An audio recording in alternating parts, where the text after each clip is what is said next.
When 15 excited children boarded a yellow school bus on May 15, 1988, they thought they were going to see dinosaurs. Instead, they vanished without a trace. For 41 years, their families searched. Police found nothing. The bus was gone. The children were gone. It was like they never existed. Then a construction worker's bulldozer hit something buried deep in the Arizona desert. The missing school bus. Lunchboxes still packed. Desperate words scratched into windows by frightened children.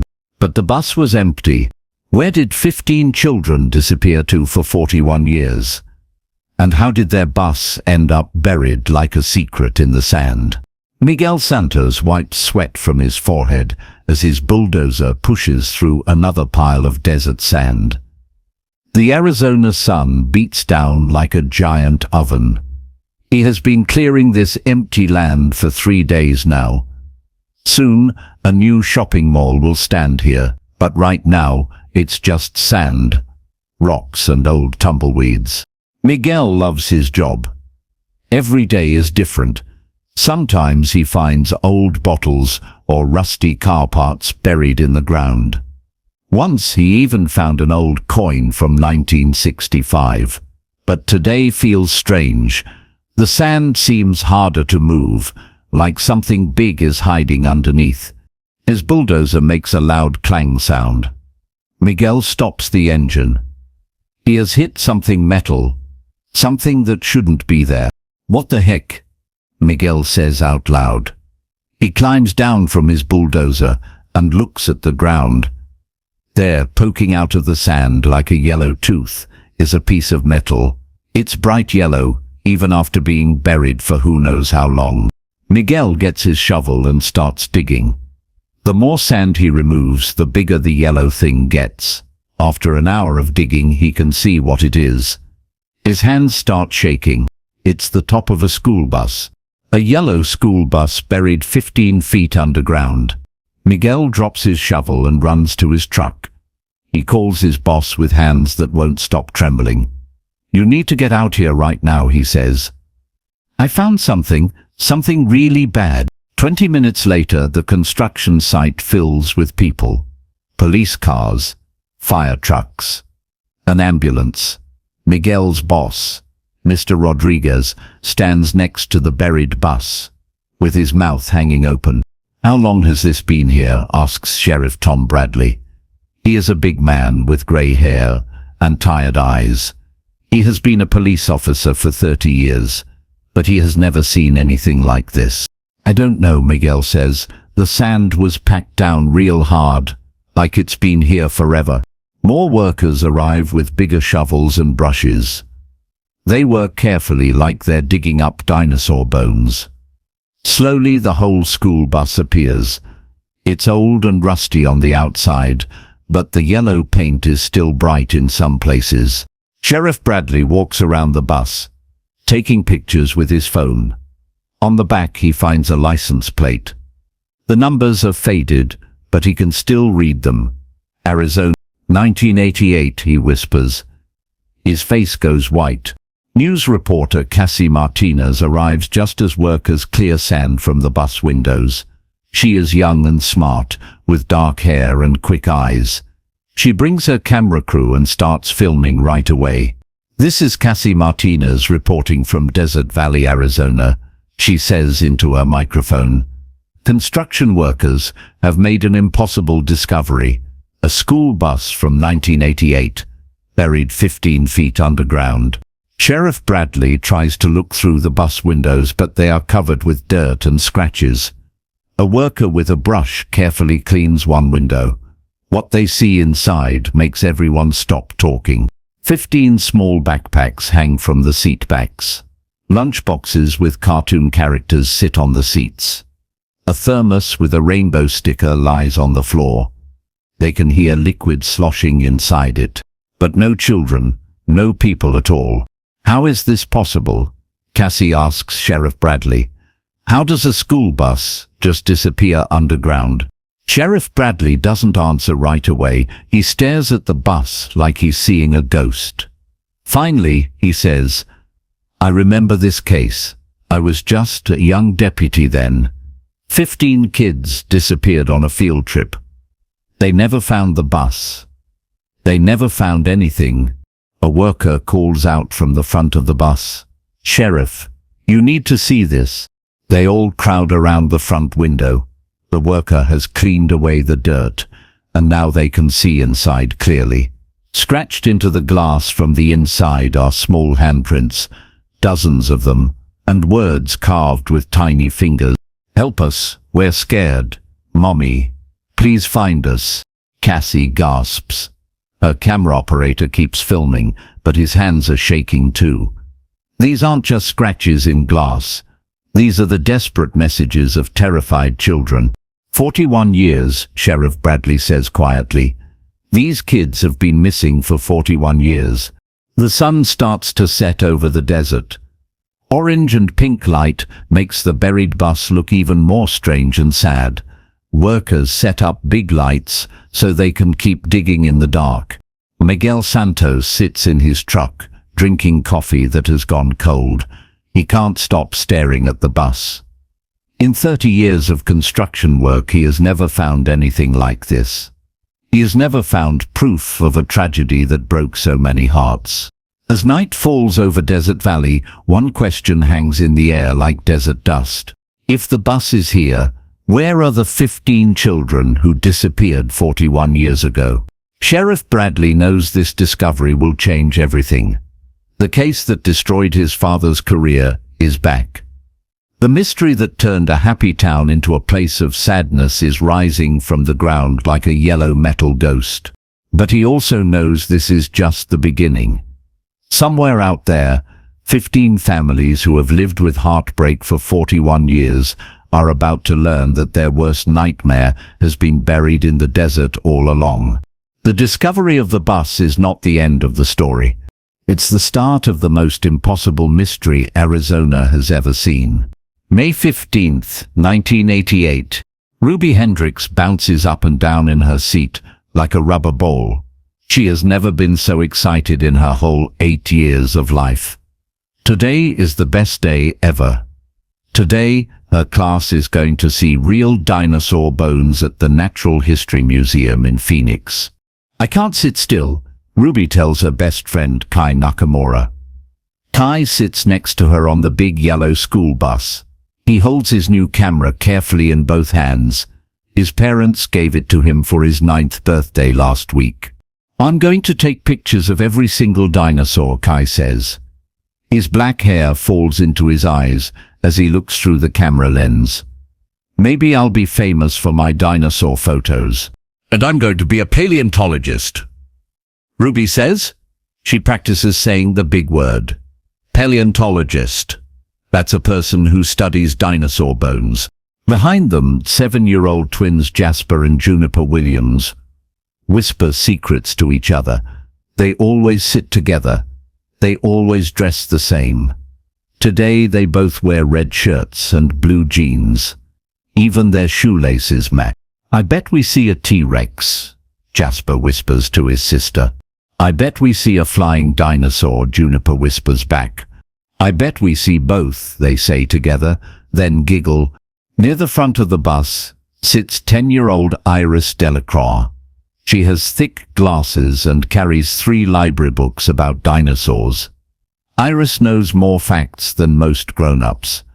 The other kids call her Encyclopedia Iris because she's like a walking book. "Did you know," Iris tells anyone who will listen, "that T-Rex had teeth as big as bananas? And did you know that some dinosaurs had feathers instead of scales?" The other 12 kids on the bus are just as excited. They talk about dinosaurs and museums and the adventure waiting for them in Phoenix. Their lunchboxes are packed with peanut butter sandwiches and apple juice boxes. Permission slips are safely tucked in their teacher's folder. Mrs. Patricia Holloway sits in the front seat behind the bus driver. She has been a teacher for 15 years, and field trips are her favorite days. She loves watching her students learn about the world outside their small town. "Remember," Mrs. Holloway calls back to the kids, "we stick together at the museum. Nobody wanders off.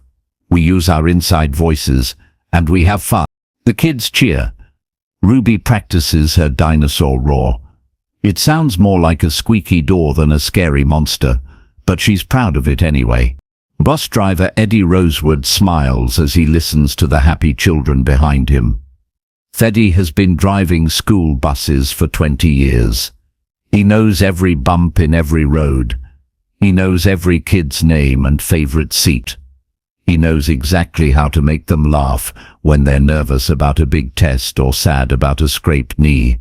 Eddie is especially happy today because his own daughter is on this trip. 9-year-old Melody Rosewood sits in the middle of the bus, drawing pictures of dinosaurs in her notebook. "Everybody buckled up," Eddie calls out, checking his mirrors. 15 bright, smiling faces look back at him. 15 kids ready for the best day of their life. "Yes, Mr. Eddie," they all shout together. Eddie starts the engine. The big yellow bus rumbles to life. He waves to the principal and the other teachers standing by the school. Then he pulls out of the parking lot and onto the main road. The kids press their faces to the windows. They wave goodbye to Pinwood Elementary. They wave goodbye to their town. Some of them blow kisses to their houses as they drive past. None of them know they will never see home again. The bus rolls down Highway 87, heading toward Phoenix. Windows are open. Desert air blows through the bus, making the kids' hair dance. They sing songs Mrs. Holloway taught them. They play games like I Spy and 20 Questions. Ruby stares out the window at the tall cactus plants. "Look, Kai. That one looks like it's waving at us." Kai takes a picture of the cactus. Click. "Maybe it is waving," he says. The twins make up a story about a magical school bus that can fly to the moon. Iris reads dinosaur facts out loud. The other kids laugh and talk and enjoy being together. For 30 minutes, everything is perfect. The sun shines bright. The desert is beautiful. 15 children are having the adventure of their young lives. But then Mrs. Holloway notices something wrong. She looks out the front window. She sees road signs that don't look familiar. She sees desert stretching in directions she doesn't recognize. "Eddie?" she calls forward. "This doesn't look like the way to Phoenix." Eddie doesn't answer. He keeps driving, but his hands grip the steering wheel tighter. "Mr. Eddie?" Mrs. Holloway says louder. "Are we going the right way?" Still no answer. In the big mirror above Eddie's head, Mrs. Holloway can see his eyes. They look strange. Different. Like he's not really seeing the road in front of him. Like he's looking at something far away that nobody else can see. "Eddie, please answer me," Mrs. Holloway says. Her voice starts to sound worried. The kids notice that their teacher sounds scared. They stop singing. They stop playing games. Ruby looks out the window again, but now the desert doesn't look friendly. It looks empty and endless, and far from home. "Mrs. Holloway?" little Ruby asks. "Are we lost?" "Mr. Eddie?" Kai calls out. "Where are we going?" But Eddie Rosewood doesn't answer the children he has driven safely to school every day for years. The man who taught them safety songs and always had extra crackers for hungry kids just keeps driving deeper into the desert. The bus turns off the main highway onto a smaller road, then onto an even smaller road made of dirt and rocks. The kids start to cry. Some call for their mommies. Others press their faces to the windows, watching their familiar world disappear behind them.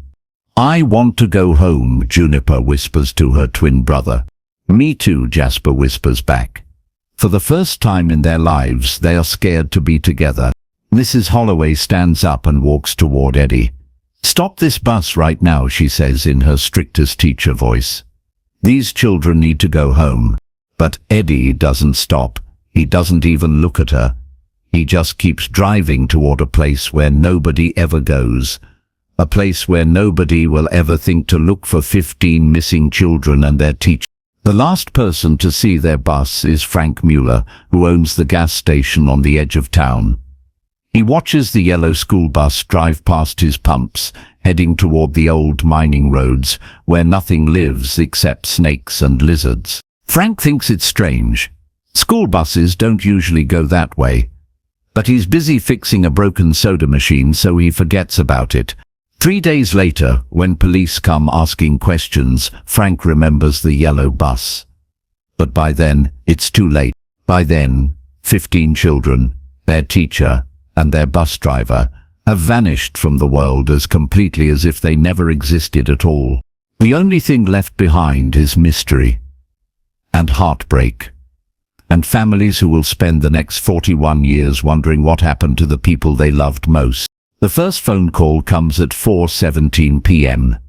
Ruby's mother, Diana Hendricks, stands in her kitchen making dinner when Pinwood Elementary calls. "Mrs. Hendricks? This is Principal Johnson. Ruby's field trip is running late. We'll call you when the bus returns." Diana isn't worried yet. Field trips always run late. Kids take too long in the gift shop.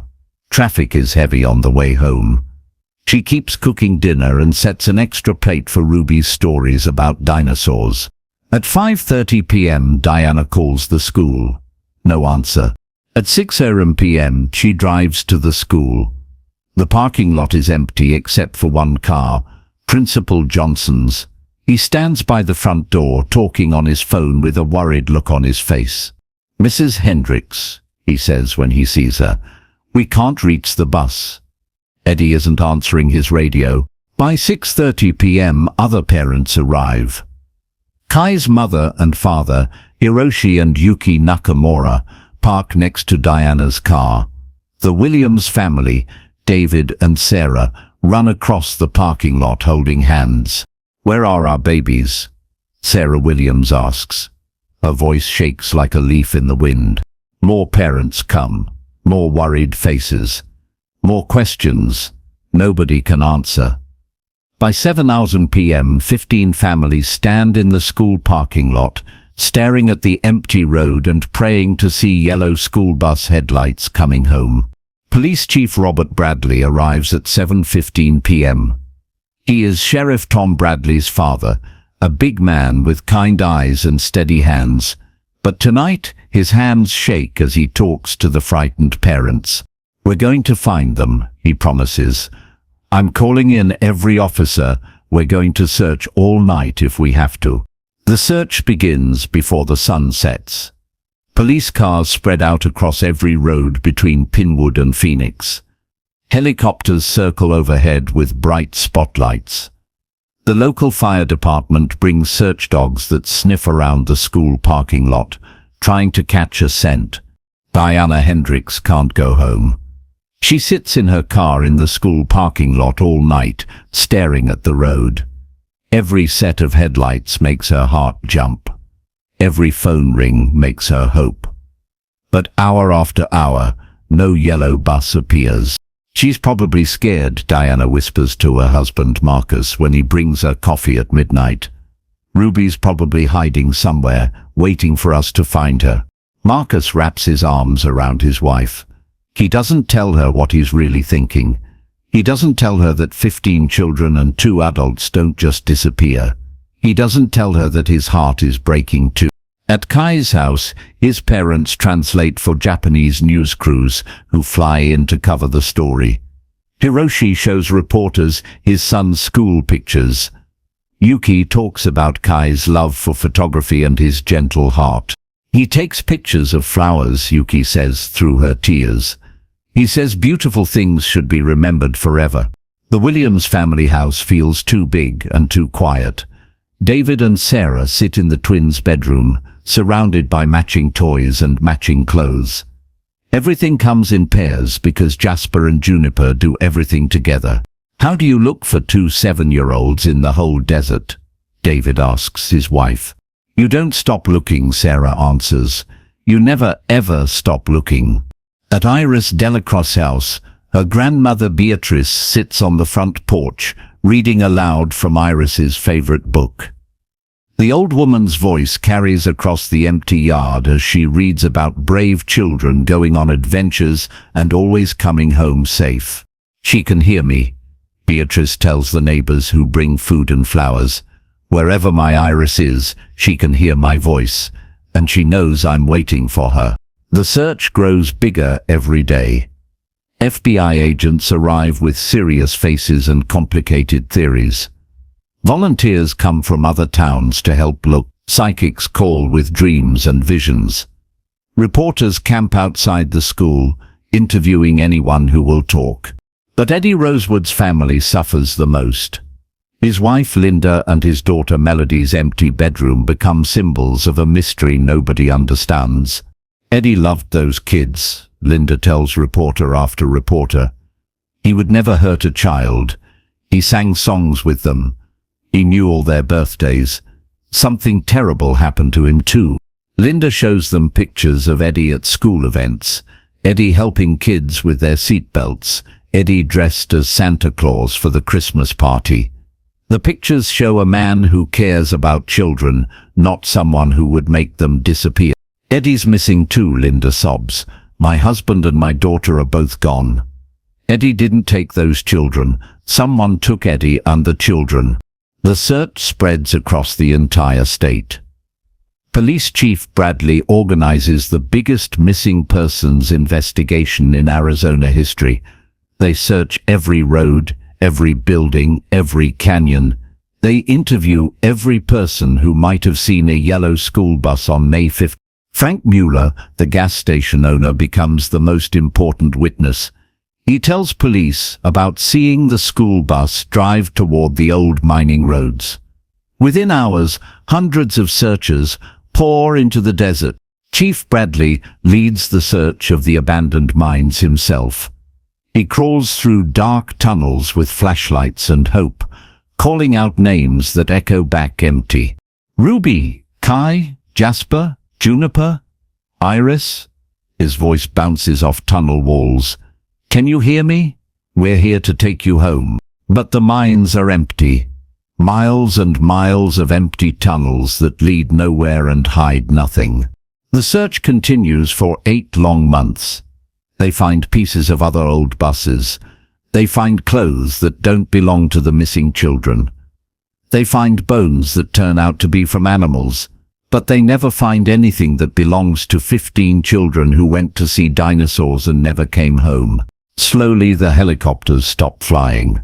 The volunteers go back to their own towns. The reporters find new stories to tell. The FBI agents close their files and move on to cases they might actually solve. But the families never stop looking. Every weekend, Diana Hendricks drives through the desert, stopping at every gas station and store to show Ruby's picture. Every sunset, the Nakamura family climbs to the top of the highest hill in town, hoping to see something the searchers missed. The Williams family puts up flyers with the twins' pictures on every telephone pole between Pinwood and Phoenix. Iris's grandmother walks through the desert calling her granddaughter's name until her voice gives out. Chief Bradley searches longer than anyone else. The case becomes his whole life. He stops sleeping. He stops eating regular meals. He ages 10 years in 10 months, and his hair turns completely gray. The failure to find those children breaks him like a stick. His wife leaves him because he can't talk about anything except the missing bus. His other officers worry about him because he works 20 hours a day and cries when he thinks nobody is looking. 5 years later, Chief Bradley dies of a heart attack while sitting at his desk, staring at 15 school pictures. The last thing he says to his son Tom is, "Those kids are out there somewhere. Promise me you won't stop looking." Tom Bradley makes that promise to his dying father. It's a promise that will haunt him for the rest of his life. The town of Pinwood never recovers from losing 15 children. Families move away because the sadness is too heavy to carry. The school closes because nobody wants to send their kids to the place where 15 children disappeared. The annual Founders' Day festival stops happening because nobody can celebrate when so many are missing. Stores close. The movie theater shuts down. Even the church struggles because people stop believing in good things. But every year on May 15th, the families who stay gather at the empty school. They release balloons into the desert sky, red ones for Ruby, blue ones for Kai, yellow ones for the twins, purple ones for Iris, and 10 other colors for 10 other missing children. They hope somehow, somewhere, their babies can see the balloons floating up to heaven and know they are still loved, still missed, still desperately wanted home. The balloons float away into the endless blue sky, carrying prayers and wishes and 41 years of heartbreak into the wind. Present day. Diana Hendricks is 68 years old now. Her hair is silver white, and her hands shake a little when she drinks her morning coffee. But every day, she still makes 2 cups. One for herself and one for Ruby. Just in case, Diana whispers to the empty kitchen. Just in case today is the day she comes home. Diana lives in the same house where Ruby grew up. She never moved away like the other families. She couldn't leave the place where Ruby might look for her. In Ruby's bedroom, everything stays exactly the same as it was in. Dinosaur posters still hang on the walls. Crayons are scattered on the small desk. A half-finished puzzle of a T-Rex sits on the floor, waiting for small fingers to place the missing pieces. I know she's not 8 years old anymore, Diana tells her therapist Dr. Williams every month. I know she would be 49 now if she's still alive, but if she came home tomorrow, I want her room to be ready. Diana became a social worker after Ruby disappeared. She spent her whole career helping other people's children because she couldn't save her own. She helped kids who were scared, kids who were lost, kids who needed someone to believe in them. Every child I helped was practice, Diana says. Practice for when Ruby comes home and needs me to help her too. The Nakamura family moved to California in 1995. The desert reminded them too much of the day Kai disappeared. But Hiroshi still has his darkroom in the basement of their new house. He still develops film, hoping somehow one of Kai's pictures will appear in the chemicals. Kai loved taking pictures, Hiroshi tells his grandchildren. Maybe somewhere he's still taking them. Maybe someday one of those pictures will find its way back to us. Yuki plants sunflowers in her garden every spring. Sunflowers were Kai's favorite because they always turn their faces toward the sun. She talks to the flowers as she waters them, telling them about her day, about the family news, about how much she misses her boy. Kai would be 40 now, she whispers to the tall yellow flowers. He might have children of his own, he might have grandchildren for us to love. David Williams became a private investigator after the twins disappeared. He spent 40 years finding other people's missing children. He has reunited hundreds of families, solved dozens of cases, and brought countless kids home safe. But never the two that matter most. Every case I solve is for Jasper and Juniper, David says. Every child I bring home is practice for the day I bring my boys home. David and Sarah divorced in 1998. The sadness was too heavy for their marriage to carry. But every May 15th, they still meet at the memorial garden that was planted where Pinwood Elementary used to stand. They bring 2 red balloons, one for each twin. They sit on the bench under the oak tree and remember their 7-year-old boys who did everything together. Do you think they're still together?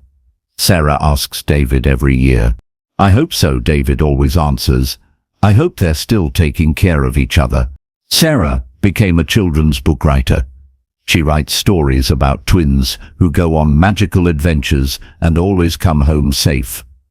Her books are popular with kids all over the country, but she never tells anyone that she writes them for 2 little boys who never got to grow up.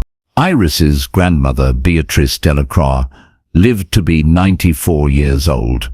She spent her last 30 years reading to children at the Phoenix Public Library because Iris loved stories so much. Every Saturday, children gathered around Beatrice's rocking chair to hear tales of brave kids and magical worlds. She read to thousands of children over the years, but she always saved one story for the empty chair beside her. "This one is for my Iris," she would whisper to the air. "Wherever you are, sweetheart, this story is for you." When Beatrice died in 2018, she left her entire book collection to the library. A brass plaque by the children's section reads, "In memory of Iris Delacroix, who believed every story could come true." Linda Rosewood changed her name to Linda Murphy and moved to Oregon in 1992. She couldn't live with people staring at her, whispering about her husband, who took 15 children. She couldn't answer any more questions about Eddie's strange behavior that last day. Linda died 10 years ago, never knowing what really happened to her husband. She never understood how the man who sang lullabies to Melody and helped nervous kids on their first day of school could do such a terrible thing. Eddie's daughter, Melody, grew up to become a therapist. She helps families of people who commit crimes. She understands the special kind of pain that comes from loving someone who hurts others. "My father wasn't a monster," Melody tells her clients, "but something made him do monstrous things." The families of victims aren't the only ones who suffer. The other families scattered across the country like seeds in the wind. Some moved to different states, some moved to different countries, but they all stayed connected through letters, phone calls, and now social media. They share pictures of what their children might look like now. They celebrate birthdays for kids who never got older. They send Christmas cards to each other because they understand a pain that nobody else can understand. Every year they gather online for a memorial service. 15 families in 15 different places, all lighting candles at the same time, all remembering children who should be adults now. Sheriff Tom Bradley never left Pinwood. He became sheriff when his father died, and he has spent his entire career trying to solve the case that destroyed his family. Tom's marriage ended because his wife got tired of competing with 15 missing children for his attention. His own kids grew up barely knowing their father because he was always chasing leads, always following tips, always hoping this time would be different. "I made a promise to my father," Tom tells anyone who asks why he can't let the case go. "I promised him I wouldn't stop looking. A man's word is all he really has." Tom has followed false leads to Mexico. He has investigated copycat crimes in other states. He has interviewed hundreds of psychics, ex-convicts, and people who claim to know what happened. Nothing. Ever. Not a single real clue in 41 years. His office walls are covered with maps, photos, and timeline charts. 15 school pictures smile down at him from above his desk. Sometimes he talks to them like they can hear him. "I'm still looking," he promises their frozen 8-year-old faces. "I'll never stop looking." But late at night, when the office is quiet and the desert wind howls outside, Tom sometimes wonders if he's chasing ghosts. He wonders if 15 children and 2 adults can really just disappear from the world without leaving any trace at all. Until today. Today, a construction worker named Miguel Santos called with news that changed everything. Today, the yellow school bus that has haunted Tom's dreams for 41 years has finally been found. As Tom stands beside the excavated bus, watching forensic teams carefully brush sand from empty seats, he thinks about all the families who never stopped hoping, all the parents who are about to learn that their worst fears were buried in the desert all along.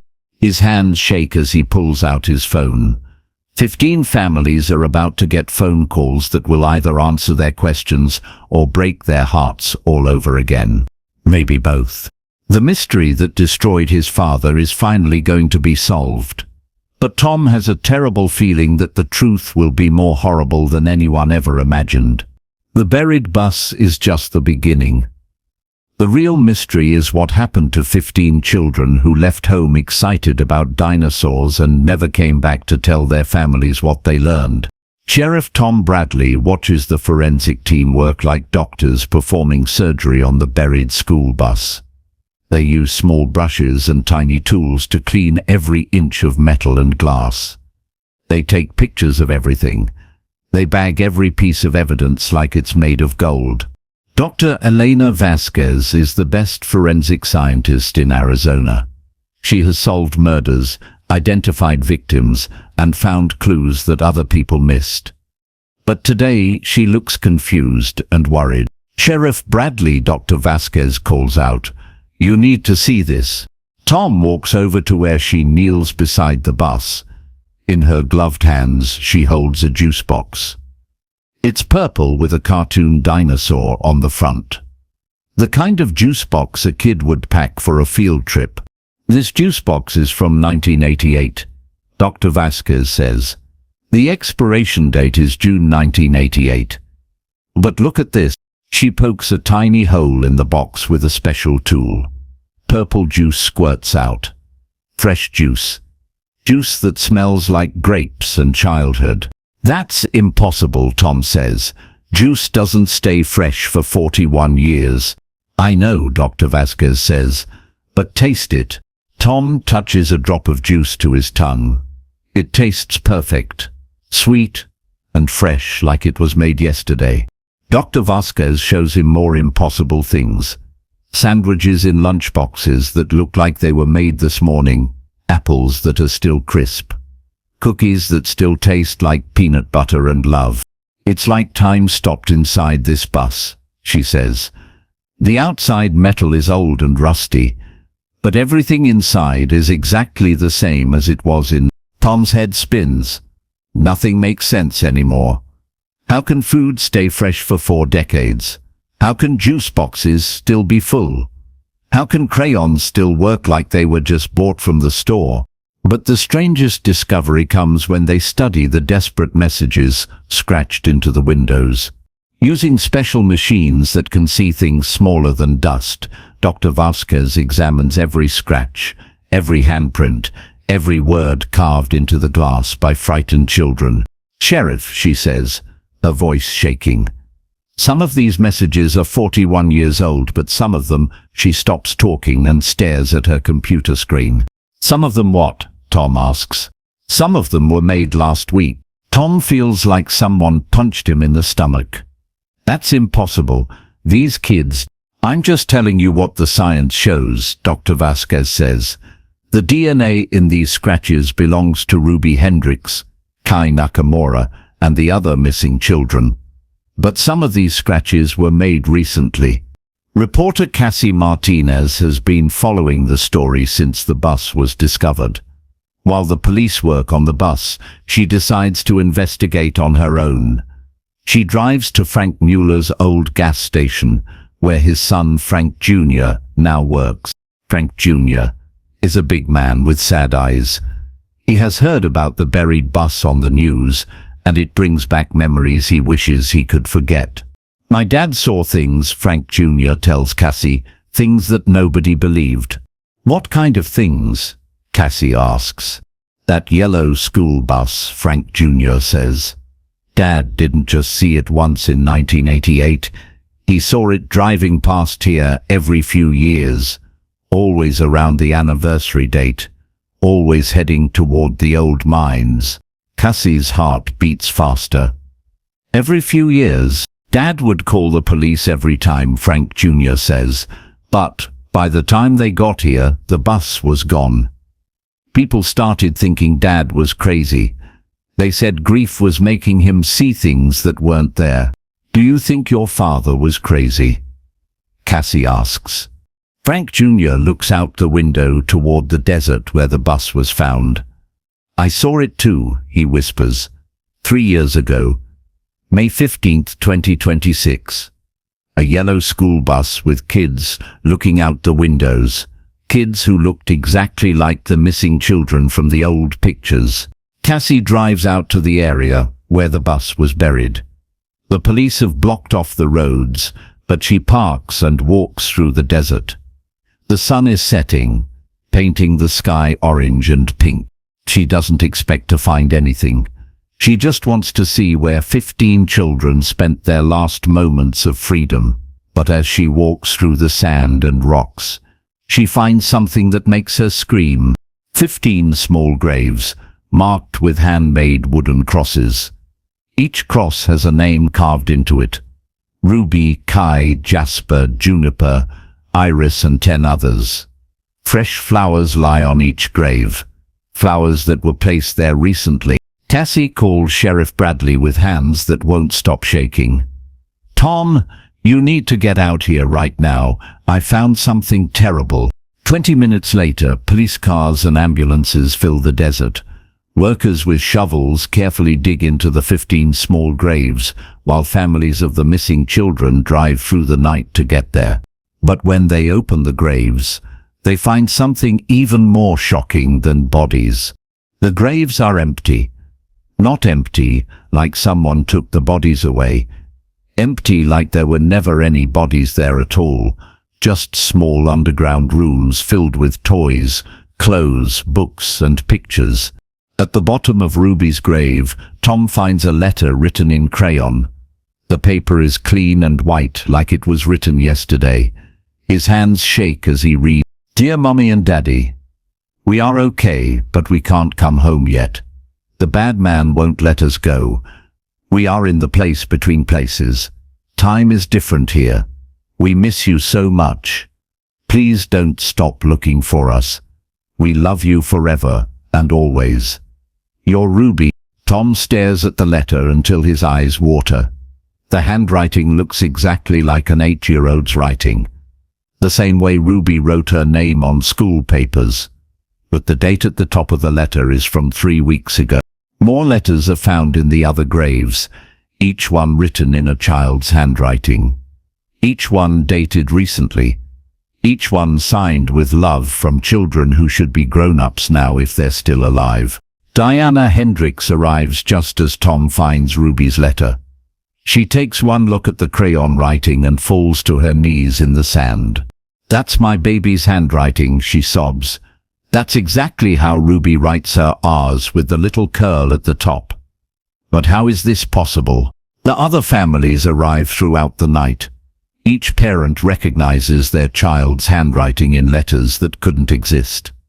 Letters that were written by children who disappeared 41 years ago. Letters that talk about missing their families and wanting to come home. The media goes crazy with theories. Scientists argue about time travel and parallel worlds. Religious leaders talk about miracles and mysteries. Government officials demand more tests and more proof. But Cassie Martinez has one more lead to follow. In Frank Mueller's old gas station, she finds boxes of security camera tapes from 1988. Tapes that nobody ever looked at because the cameras weren't working well back then. Working late into the night, Cassie enhances the old video using new computer programs. The black and white images are grainy and hard to see, but slowly she makes out the shape of the school bus driving past the gas station on May 5th. But when she zooms in on the front of the bus, her heart stops beating. Eddie Rosewood is not driving the bus. A stranger sits behind the wheel. Someone nobody in Pinwood has ever seen before. A man with wild hair and strange clothes who looks like he doesn't belong in 1988 or any other time. And in the back window of the bus, 15 small faces look out at the camera, but they're not crying, they're not scared, they're waving goodbye. Like they know they're going on an adventure they'll never return from. Like they chose to leave. But that's impossible. 8-year-old children don't choose to disappear forever. Do they? Cassie stares at the enhanced video until her eyes hurt. The children in the bus look happy, excited, like they're going somewhere wonderful instead of somewhere terrible. The mystery gets deeper instead of clearer. The questions multiply instead of getting answered. And somewhere in the space between what's possible and what's real, 15 children who should be adults are still 8 years old, still writing letters to families who love them, still trapped in a place where time doesn't work the way it should. The buried bus was just the beginning. The real mystery is bigger and stranger and more impossible than anyone ever imagined. The stranger in the security video leads Sheriff Tom Bradley to the biggest discovery of his life. Using special computer programs that can match faces, The police identify the mysterious bus driver as Dr. Marcus Thorne. Dr. Marcus Thorne was a science professor who disappeared from the university in 1987, 1 year before the children vanished.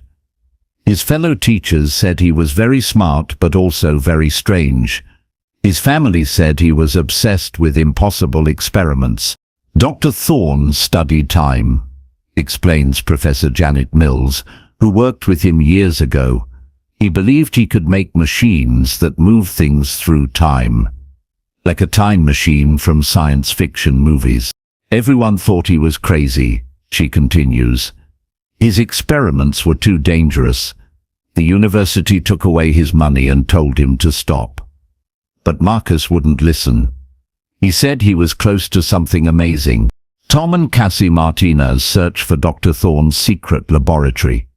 Using old maps and land records, they find it hidden in an abandoned mine, 20 miles from where the bus was buried. The entrance is covered with rocks and tumbleweeds. It looks like nobody has been there for years. But when they move the rocks away, they find a metal door with strange symbols carved into it. Inside the mine, they discover a laboratory that looks like something from a science fiction movie. Machines with blinking lights. Computers that are too advanced, and most shocking of all, 15 small beds with 15 small pillows, like someone has been taking care of children in this underground place. On Dr. Thorne's desk, Tom finds a thick notebook filled with complicated math and drawings of impossible machines. The last page is a letter written in Dr. Thorne's shaky handwriting. It's dated May 15, 1988, the day the children disappeared. Tom reads the letter out loud to Cassie. My experiment has worked better than I ever dreamed, and worse than I ever feared. I have created a temporal pocket, a place outside normal time where people can live forever without getting older. I have saved 15 children from terrible futures. Ruby would have died in a car crash when she turned 16. Kai would have been killed in a school shooting at age 14. The twins would have been separated by their parents' mean divorce and never talked to each other again. Iris would have gotten sick with cancer when she was 12. I looked into their futures and saw only pain and sadness and death. So I brought them to my safe place between seconds, between heartbeats, between all the terrible things that would have hurt them. Here they will always be happy children. They will never grow old. They will never feel the pain of the real world. They will play together forever in a place where bad things cannot touch them. But the temporal pocket is not perfect. Every few years it shifts and brings them back into normal time, for a short while. That's when people see the school bus driving through the desert. That's when the children can write letters and leave messages. But they always return to their safe place, where time doesn't move. I am dying now. The radiation from my time experiments has poisoned my body, but my work is finished. The children are safe forever in their bubble of eternal childhood. Their families will hate me. They will call me a monster. But I gave those children the greatest gift possible, a childhood that never ends and happiness that never fades. Tell them I'm sorry. Tell them I loved those children enough to save them from growing up in a world that breaks everyone. At the bottom of the page, written in different handwriting, small, careful letters made with crayons, are 15 signatures. After each child's name is written one word. Agree. Tom stares at the signatures until tears blur his eyes. They agreed to this, he whispers. Somehow, these 8-year-old kids agreed to never grow up. But Cassie notices that some pages have been torn out of the notebook. She finds them hidden under Dr. Thorne's pillow.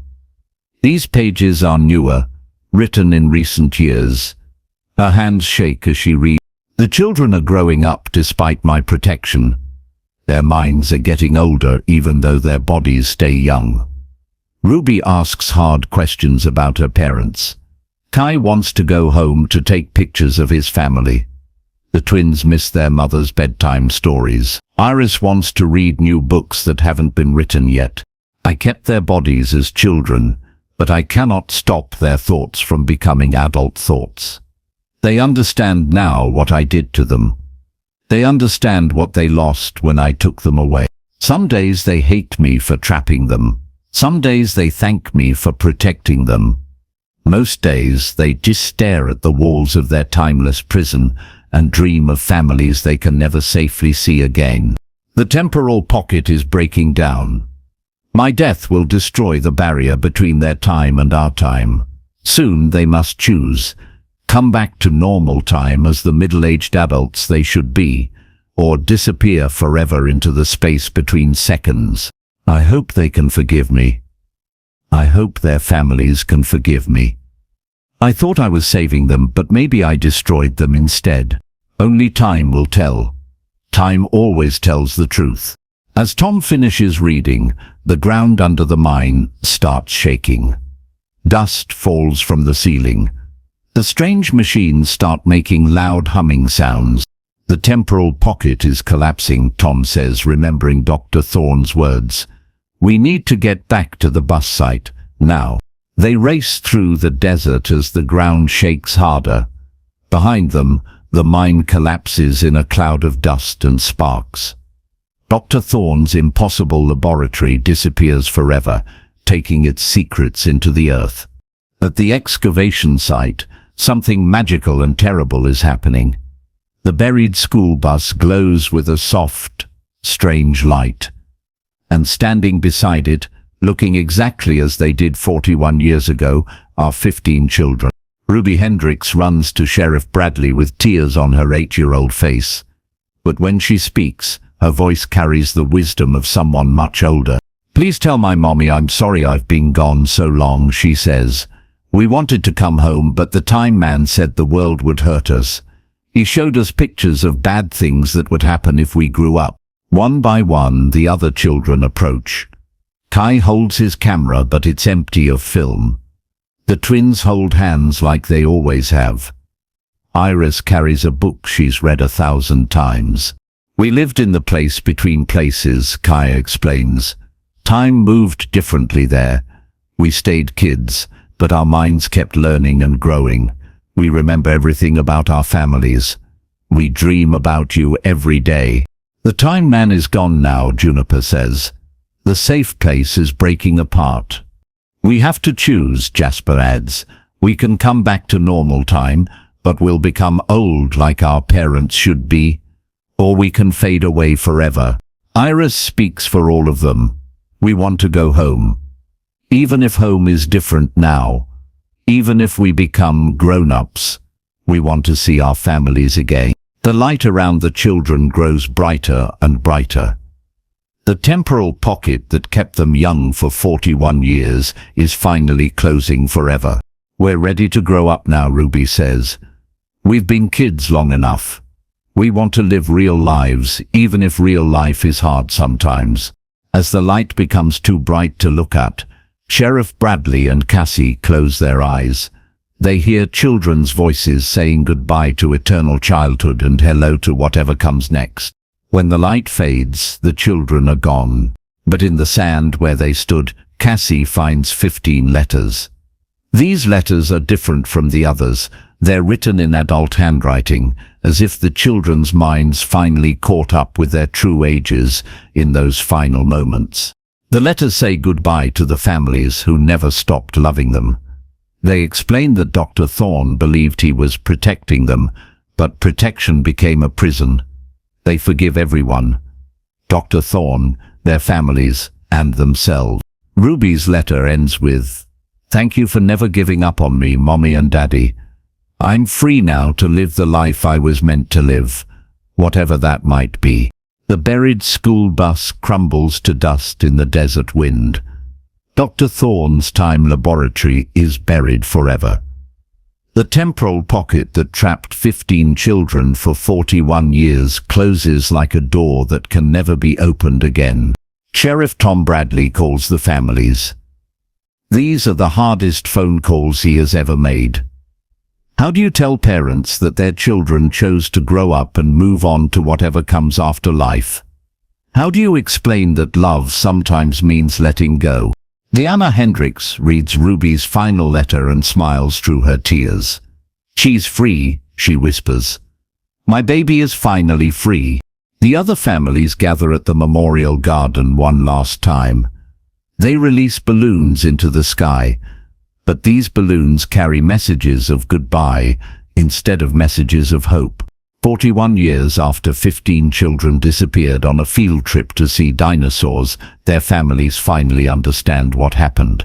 Dr. Marcus Thorne tried to save them from pain by trapping them in eternal childhood, but the children chose courage over safety, growth over protection, uncertain freedom over perfect imprisonment. The mystery is solved. The questions are answered. And somewhere in the space between what we can prove and what we choose to believe, 15 souls who learned that love means letting go are finally peacefully free to become whatever they were always meant to be. Time, as Dr. Thorne wrote, always tells the truth. And the truth is that growing up, with all its pain and joy and uncertainty, is the greatest adventure of all. That's the incredible story of 15 children who vanished on a field trip, and the impossible truth of what really happened to them. Sometimes the greatest act of love is letting go, and sometimes growing up is the bravest thing we can do. Where are you listening from today? Drop a comment and let us know. Your story matters to us. If this story touched your heart, please give it a thumbs up and subscribe to our channel. When you subscribe, you help us spread kindness and amazing stories to people all around the world. And don't forget to click on that video appearing on your screen right now. We have another incredible true story waiting for you that will leave you speechless. Thank you for listening, and remember, every mystery has an answer, and every ending is really just a new beginning.